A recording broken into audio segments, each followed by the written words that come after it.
Ito ang mainit na balita na siyang dapat malaman ng taong bayan at tila usap-usapan ngayon sa mundo ng social media. Ralph Recto sinampahan ng kasong plunder. Nahaharap sa plunder cases sa Office of the Ombudsman sina Executive Secretary Ralph Recto at dating Pangulo ng PhilHealth na si Emmanuel Ledesma matapos na maghain ng reklamo ang Save the Philippines Coalition kaugnay ng umano'y iligal na paglilipat ng 60 bilyon na pondo ng PhilHealth patungo sa National Treasury. Ayon sa mga complainants, nagkaroon umano ng sabuatan ang mga akusado upang ilipat ang pondo ng State Health Insurer. Isang hakbang na ayon sa kanila ay labag sa konstitusyon at nagdulot ng pinsala sa pondo na nakalaan sana para sa serbisyong pangkalusugan ng mga Pilipino. Iginit ng grupo na ang 60 bilyon ay pondo ng mga miyembro ng PhilHealth at hindi dapat basta mailipat o magamit sa ibang layunin nang walang malinaw na legal na basihan.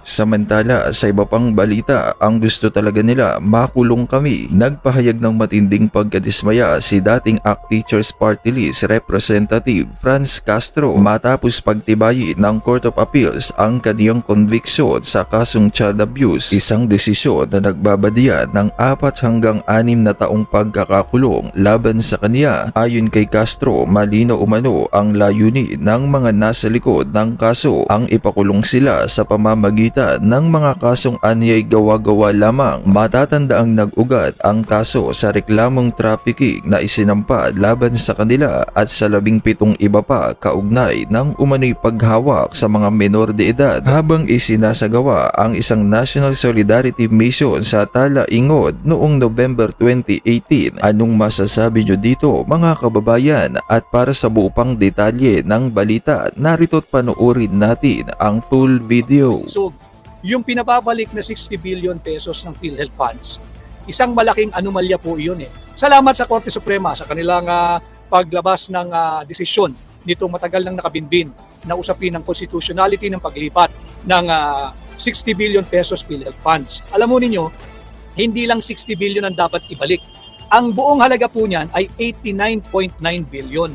Yun o yung dapat ibalik ng Marcos Jr. Administration papuntang PhilHealth. Hindi lamang po yung 60. Di ba? Kinuha nila yung 60 pero yung 29.9 billion na gastos na po nila eh. So dapat po yun ay ibalik nila yung 60 billion. Dapat nilang ibalik yon. Ang problema, yung anomaly po rito, kukunin din mula sa buwis na ating ibinabayad sa gobyerno. Hindi naman po tayo nakinabang dito. Di ba? Yung 60 billion, ginastos lang po nila yun, linustay lang nila eh. Kinurakot lang nila, sinubject lang sa corruption. And then yung naging desisyon, wala po tayong magagawa sa hatol ng Korte Suprema. Sapagkat kinakailangan talaga, merong maisampang kasong kriminal kagaya ng technical malversation. Meron po nagsasabi na magsampa rin ng plunder. Medyo mahirap po kasi buuin yung kasong plunder eh. Mas malinaw, kitang-kita yung kasong technical malversation. Kaya para hindi mahinto doon sa naging desisyon po ng Korte Suprema, preliminary pa lamang po yan. Magandang preliminary po yan sapagkat meron ng hatol na unconstitutional yung ginawa ng Marcos Jr. Administration ni Ralph Recto, yung dating Department of Finance Secretary na ngayon ay Executive Secretary. Illegal yung ginawa niya, essentially amending many provisions of the special law. At sinabi nga ho ng Korte Suprema, walang kapangyarihan ang Department of Finance na gawin yung paglipat-lipat ng mga pondo mula doon sa mga savings or unutilized funds ng GOCC. Tuloy po tayo dito sa PDIC. Pinag-uusapan po kasi natin yung GOCC. Ang PDIC, ano ba ang PDIC? Ang PDIC ay yung Philippine Deposit Insurance Corporation. Ano ba itong PDIC? Ito po ay isang government-owned and controlled corporation. Pangunahin po sa mandato ng PDIC ay isiguro yung ating mga deposito to ensure bank deposits, to protect the depositors, and to maintain financial stability in the country, in the Philippines. Yan po ang pangunahing layunin ng PDIC. At kinakailangan po nilang gawin ito para kung sakasakali, wag naman, meron pong pumalya na bangko na bayaran yung ating deposito pag tayo mag-withdraw. Ito po ay insurance to pay the insured deposit when banks fail. pagka sumablay po yung bangko. Di kaya ito po ay upang magbigay ng financial assistance doon sa mga bangkong nangangailangan ng konting tulong o ayuda to stabilize yung ating banking industry. And finally, ito po mahalaga eh. Ang function po ng PDIC ay maintain public confidence in our banking system. Ngayon, kinuha rin po yung 107 billion pesos ng PDIC. Matagal na po nilang kinuha ito. Ang PDIC po, sa mga nakasubaybay, maraming pong salamat. Ang ibig sabihin po ng PDIC sa Tagalog, Korporasyon ng Pilipinas sa Seguro ng Deposito. Korporasyon ng Pilipinas sa Seguro ng Deposito. Insurance, seguro. Hindi po ibig sabihin ng PDIC ay korupsyon o kurakot sa Pilipinas ng mga seguro ng deposito. Kinurakot na naman po kinuha na naman kinamal na naman po nila yung 170 billion pesos. Makikita natin yung korupsyon po, yung sistema po ng korupsyon at kurakot sa administrasyon ni Bongbong Marcos, talagang very systematic. Kinuha yung 60 billion pesos ng PhilHealth, kinuha yung 107 billion ng PDIC, ang dami pa po nilang kinurakot galing dyan sa flood control funds na isinisingit ng Vice-Cam. Mahalaga pong malaman ninyo ito sapagkat mayaman, katamtaman, mahirap, meron naman po tayo sigurong savings. Or ang sakop po kasi ng PDIC ay yung Universal and Commercial Bank. Pasensya na ako kayo, may konting background music at nasa labas po ako Yung Universal and Commercial Banks, nandyan din po yung thrift banks, kasama po dyan yung mga loan association, at nandyan din po yung rural and cooperative banks. So yan po ay may garansya. Ang maximum insurance coverage po ay 1 million pesos per depositor, 1 million per account. Ang maximum insured. Ito po ay naayon din sa international, yung gabay. Ang gumagabay po sa PDIC ay yung International Association of Deposit Insurers. Bakit ko po inilalatag sa inyo yung ganito? Para po higit ninyong maunawaan. Grabe, sobra-sobra na po yung pagnanakaw, yung kurakot, yung korupsyon na nangyayari sa ating bansa. Ultimo, ang hindi po pinakikilaman yung pondo ho ng PDIC. Dito talagang parang yung PhilHealth, magalit din ho tayo rito. Yung PhilHealth, pondo po yun bilang seguro o insurance ng ating kalusugan. Meron tayong magagamit sa panahon ng ating pagkakasakit o ng ating mga mahal sa buhay. Hindi po malayo yan Diyan sa pondo naman ho ng PDIC. Ang layunin po ng PDIC, seguro din po Yung isa, insurance ng ating health benefits or health premium. Ito naman po, insurance o seguro din ng ating pananalapi o ating mga deposito. Pareho po silang insurer Yung isa, insurer ng pondo natin para pag kami magkasakit, mangailangan tayo ng pang-hospital o pang-doktor, meron tayong huhugutin. Yung PDIC naman po, insurance po yun ng ating pera or deposito o pananalapi. Ginalaw din po ito ng Bongbong Marcos administration. 107 billion. Habang tayo po ay nagsasagawa ng direktang ugnayan ngayong tanghali, simple math lang 107 billion plus 60 billion, dito pa lang sa dalawang items na ito, 167 billion pesos na yung kanilang kinukuha sa ating mga Pilipino. Ito po yung mga nadidiscovery pa lang. Mamaya tatalakayin po natin lahat yan. And again, yung bangko po kasi, yung PDIC, ang partisipasyon po rito ng gobyerno, yung kanilang initial amount, yung government capital. And succeeding annually o semi-annually, ang nagbabayad po nito, lahat ng mga member banks. Ang kanila pong annual fee rito ay 1/5 of 1% of all total deposit liabilities. So kinukuhaan po lahat ng bangko, yung sinabi ko po, Universal and Commercial Bank, yung thrift bank, savings bank, loan association, rural and cooperative banks. Pati po yung mga branches and subsidiaries ng foreign banks. Kasi sila po'y bahagi, coverage po ng PDIC at meron po silang annual contribution dito. Ang fee po nila ay 1/5 of 1% of total deposit liabilities. Every year po iyan. Ano ang ginawa ni Ralph Recto nung siya ay Department of Finance Secretary sa ilalim ng Bongbong Marcos administration? Kinuha din po nila yung 107 billion pondo ng PDIC na dapat sanang tutugon bilang seguro o insurance sa ating mga deposito. At ito rin po ay standby funds ng PDIC para sila po ay makapagbigay ng tulong o alalay or financial assistance sa mga bangkong nangangailangan ng tulong to help stabilize our financial and banking industry. Ganyan po kahalaga ang PDIC. At alam mo ninyo, alam kasi ng international finance community na ginalaw itong 107 billion ng PDIC. Di ba ang justification nung Lucaret sa Malacanang, pinaparot niya yung mga maling, ganun talaga, garbage in, garbage out. No?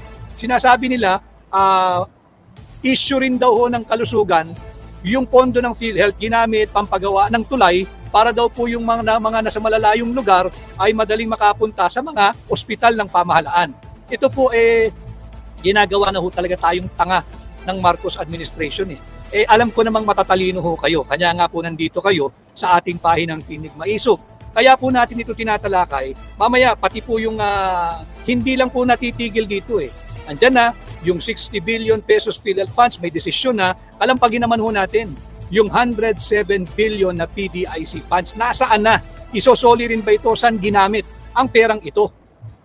Ito ba ay pinantayo din ng tulay o kalsada para yung mga nasa malalayong lugar, yung mga tinatawag palaging unbank o wala pong account o walang bangko, makadali pong makapunta ng bangko at makapag-open ng account? Following the same flawed and crazy logic of that Lucaret in Malacanang.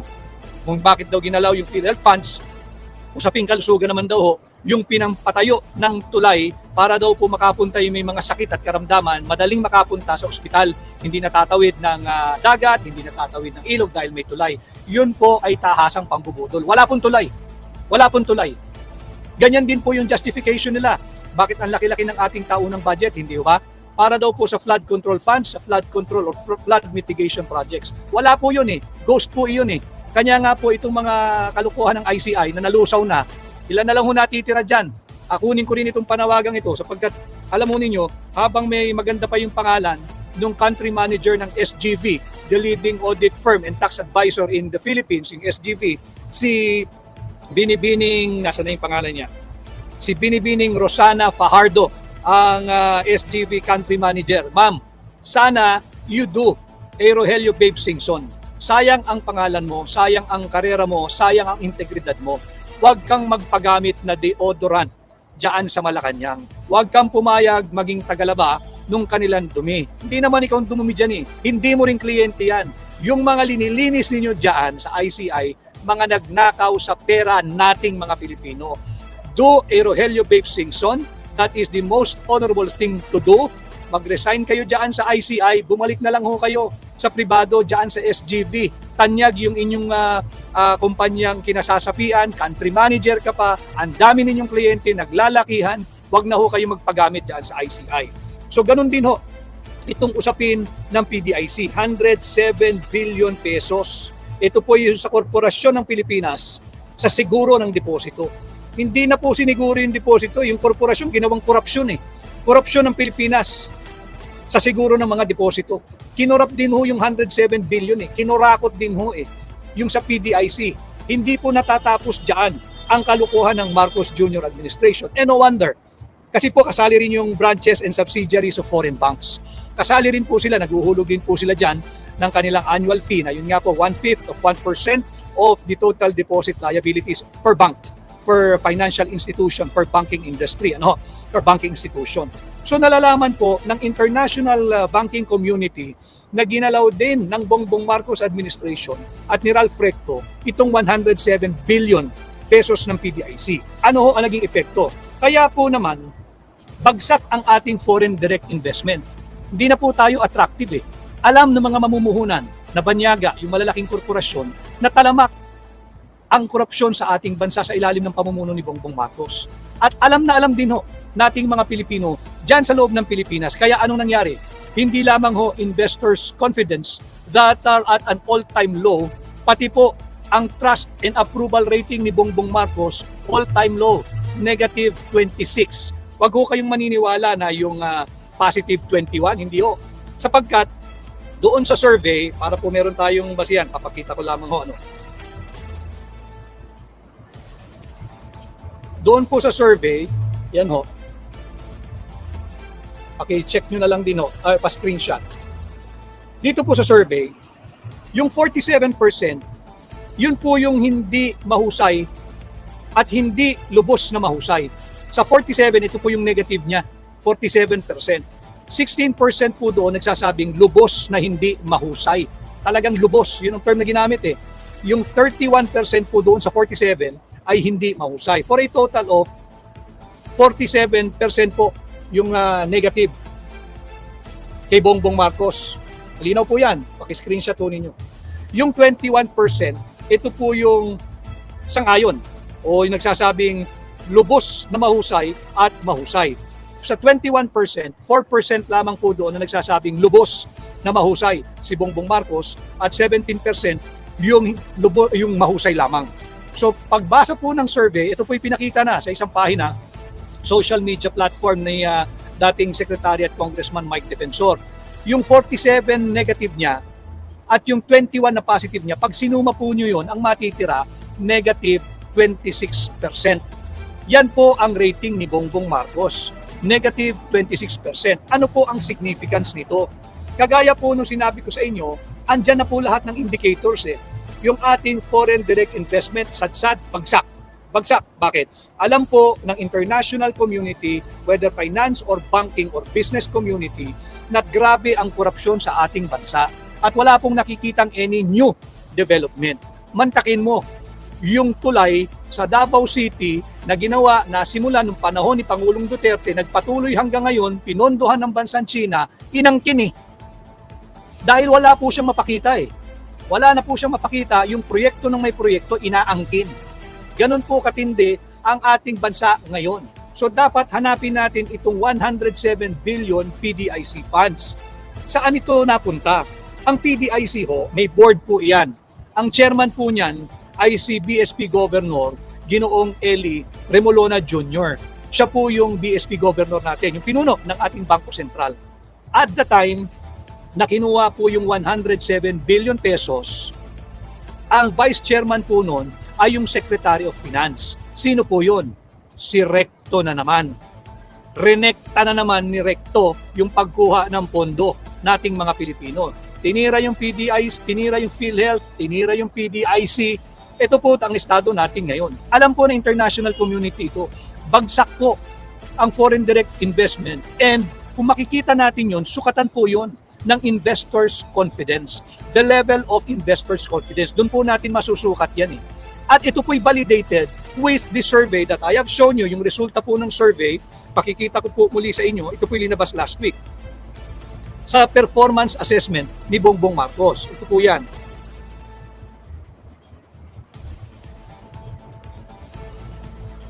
So multiple po yung sources na natin.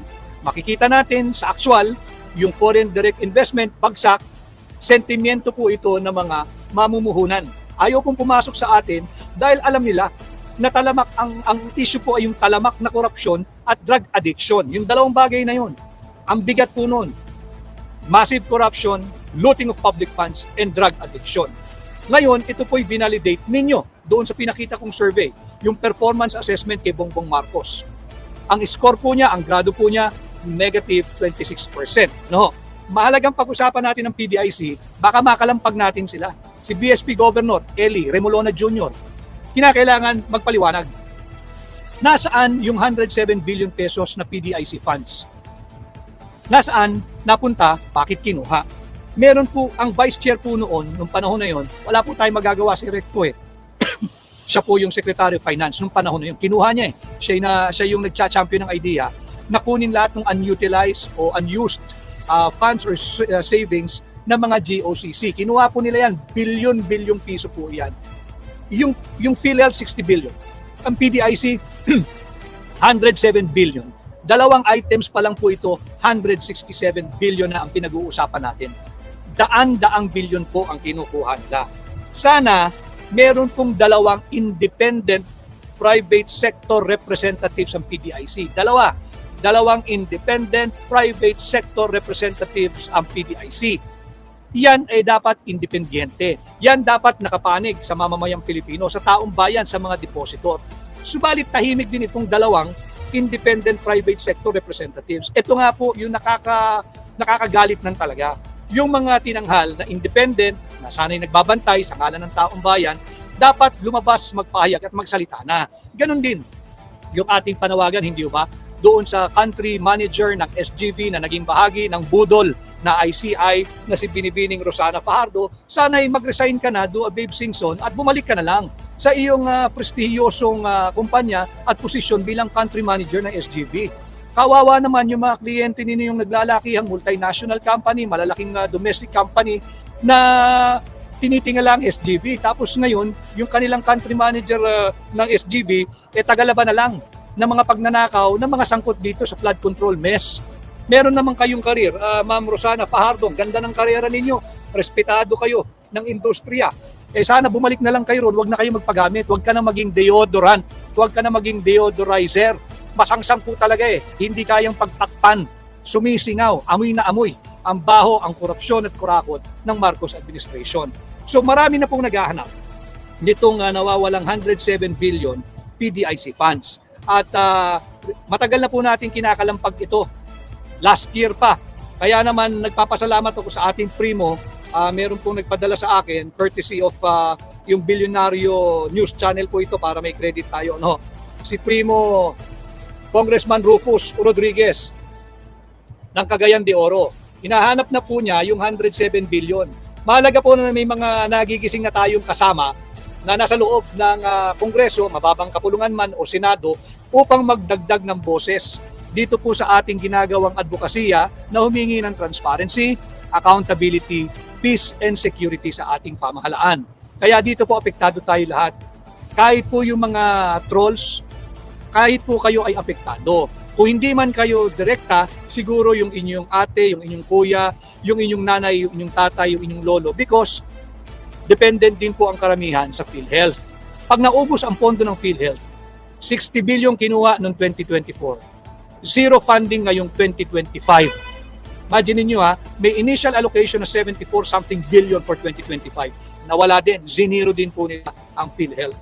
So kung susumahin mo yun, 60 plus 74, 134 na po iyan. Dagdag mo pa ito na 107 billion, 241 billion pesos na agad ang ating pinag-uusapan. Daan-daang bilyong piso na pera po ninyo. Lahat tayo kasali rito. Kanya patuloy ang aking paggabay sa inyo na makabuo kayo ng inyong malaya at matapang na paninindigan at opinion at kuro-kuro. Again, I'm not soliciting that your opinion will be similar to mine. No.